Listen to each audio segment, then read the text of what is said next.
Hi students, welcome to Emmanuel Bundi, January 2021, class 7, subject mathematics.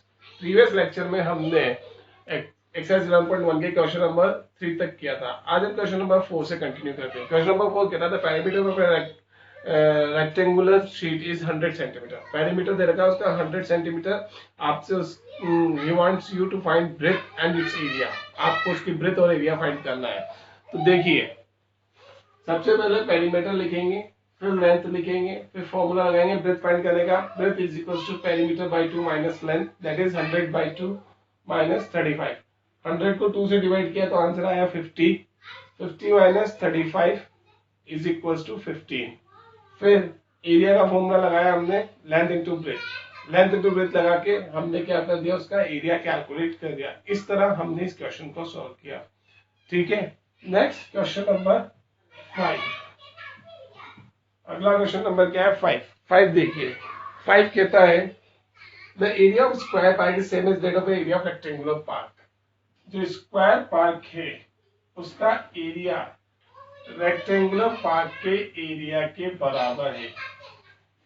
दोनों का area equal है. If the side of the square park is 60 metre. अगर square park की side कितनी है? 60 metre. Find the length of the rectangular park is 90 metre. और rectangular park की length कितनी है? 90 metre. Find the breadth of rectangular park. rectangular park की breadth find करो. तो ऐसे क्वेश्चन में बेटा हमें एक रिलेशन मिलेगा. क्या मिलेगा? रिलेशन. उस रिलेशन में क्या होगा कि ये दोनों का कुछ ना कुछ कनेक्टेड होगा, या तो एरिया या पेरीमीटर. यहाँ एरिया कनेक्टेड है. तो सबसे पहले हम स्क्वायर का एरिया निकालेंगे. स्क्वायर साइड है हमारे पास उसकी 60 metre.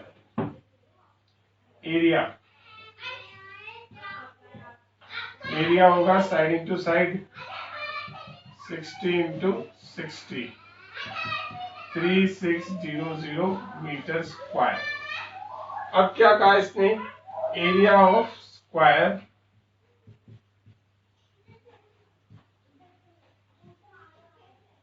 is equals to area of rectangle.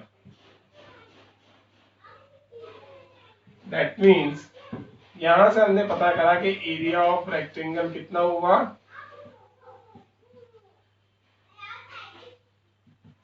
3600 metre square. क्योंकि जो स्क्वायर का एरिया वो रेक्टेंगल का एरिया, ये क्वेश्चन कह रहा है ना. जब एरिया पता है आपको तो यहां से आप ब्रेथ आसानी से निकाल सकते हैं. Breadth equals to area by length. And area कितना है इसका? 3600 अपॉन 90, 40. तो यहां से ब्रेथ भी आ गई इसकी 40 metre. Now what he find is to find the breadth of rectangular park. बस इतना ही फाइंड करना था हमें, ब्रेथ ऑफ रेक्टेंगुलर पार्क. तो ये था इस क्वेश्चन में थोड़ा सा घुमाओ, जो कि काफी बढ़िया था, अच्छा था. इससे कुछ सीखने को मिला कि जब दो फिगर रिलेटेड होती है तो क्या चीज से कैसे कुछ निकलता है. ठीक है. ओके. नेक्स्ट 6 कहता है the wire in the shape of a rectangle if its length is 40 centimetre. एक वायर है जो रेक्टेंगल के शेप में है और उसकी लेंथ कितनी है? 40 centimetre. Is rebent into the square. उसको स्क्वायर में काट के बेंड बनाया, स्क्वायर में बनाया गया. 22 उसकी ब्रेथ है. ठीक है. अब उसको काट के क्या बनाया? स्क्वायर. ठीक है. आपसे उसने स्क्वायर की साइड पूछी है और कहा कि दोनों फिगर्स में से किसके अंदर ज्यादा एरिया आएगा ये भी पता करो. तो सबसे पहले हम स्क्वायर की बात समझ ले कि जो वायर काट के मैं स्क्वायर बनाऊंगा तो जितना वायर यहाँ लग रहा है उतना ही वायर यहाँ लगेगा स्क्वायर बनाने में. इससे एक चीज पता लगती है, वो क्या? कि जो पेरीमीटर ऑफ रेक्टेंगल है वो किसके इक्वल है? Perimeter of square. ये इनडायरेक्टली हमें दे रखा है. ठीक है ना. अब इसको हम सॉल्व करते हैं. देखिए, सबसे पहले रेक्टेंगल और इधर स्क्वायर लिख लेंगे. ठीक है. रेक्टेंगल की लेंथ कितनी है? 40 सेंटीमीटर और ब्रेथ है 22 सेंटीमीटर. नाउ पहले इसका पेरीमीटर निकालें.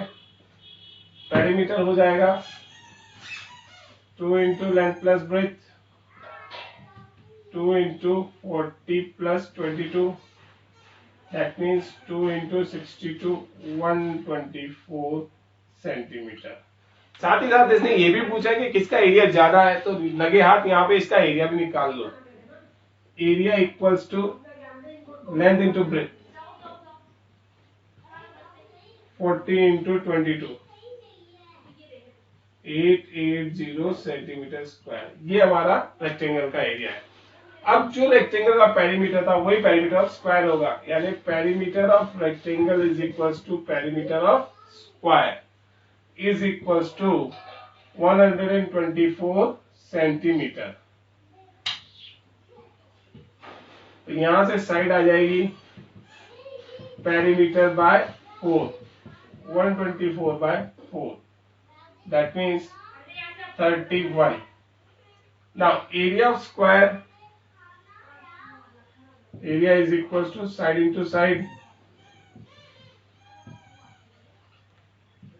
31 into 31, 31 1 जा 31 का 1 carrying 3, 31 3 is 93, 93 and 194, 941 centimetre square. तो यहां से देखने से साफ साफ पता लग रहा है कि area of square is greater than area of rectangle. तो लास्ट में आप एक लाइन लिखेंगे इसमें, area of square is greater than area of rectangle. ये लाइन लिखना मस्ट कंपलसरी है, क्योंकि इसने क्वेश्चन पूछा है किसका एरिया बड़ा है, तो आप लिखेंगे ये लाइन अपने लैंग्वेज में। ओके, नाउ नेक्स्ट अगला क्वेश्चन 7th आप लोगों के लिए होमवर्क में है, सेम टू सेम है। मैं बता देता हूं करना क्या है। नॉर्मली सा है कि पेरीमीटर ऑफ रेक्टेंगल 130 सेंटीमीटर है, breadth of rectangle is 30, find its length. Length find करनी है तो पेरीमीटर बाय 2 माइनस ब्रेथ कर देना, उससे लेंथ आ जाएगी, और एरिया ऑफ रेक्टेंगल फाइंड कर लेना, लेंथ इनटू ब्रेथ। तो ये बिल्कुल क्वेश्चन नंबर 4 के जैसा है हमारा, सेम टू सेम। तो ये आपको करना है। ओके, नाउ क्वेश्चन नंबर 8 में करने जा रहा हूं। A door of length 2 metre and a breadth 1 metre is fitted in the wall. एक डोर है जो 2 मीटर लंबा है और 1 मीटर चौड़ा है, उसको एक दीवार में लगाया। The length of the wall is 4.5 meter and the breadth is 3.6 meter. जो लेंथ वॉल की है वो 4.5 है, ब्रेथ 3.6 है। Find the cost of whitewashing the wall. दीवार पे पुताई करनी है, white wash. If the rate of whitewashing is rupees 20 per meter square. जो white washing की कॉस्ट है वो कितनी है, 20 per meter square। तो वॉल क्या है, रेक्टेंगल है,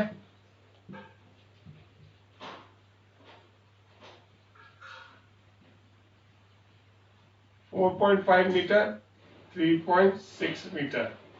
अब इसमें कहीं दरवाजा लगाया होगा, ऐसे 2 मीटर लंबा और 1 मीटर चौड़ा, तो दरवाजे पे तो आप पेंटिंग कर नहीं सकते, तो दरवाजे का एरिया आप एक्सक्लूड करेंगे और फिर व्हाइट वॉशिंग की कॉस्ट निकालेंगे। सबसे पहले wall length 4.5 metre, breadth 3.6 metre, area of wall AW 4.5 into 3.6, multiply कर रहे हैं। जो वॉल का एरिया आएगा 16.20 मीटर स्क्वायर आएगा। Now door length 2 metre, breadth 1 metre, area of door ED 2 into 1, 2 metre square. Area for painting, white wash, area for white wash. White wash के लिए क्या करेंगे, वॉल के एरिया में से डोर के एरिया को माइनस 16.20 माइनस 2, दैट इज 14.20। अब इसकी कॉस्ट भी निकालनी है। Unit cost is equals to ₹20 per metre square. Total cost equals to 14.20 into 20, 0 0 2 3 4 284 rupees. कितने रुपए लगेंगे, 284 ₹4 उस दीवार को पेंट करने के लगेंगे। That's all for today. आज के लिए इतना ही बस। Next tomorrow we will study about the triangle and as a part of rectangles and many more. Okay, thank you.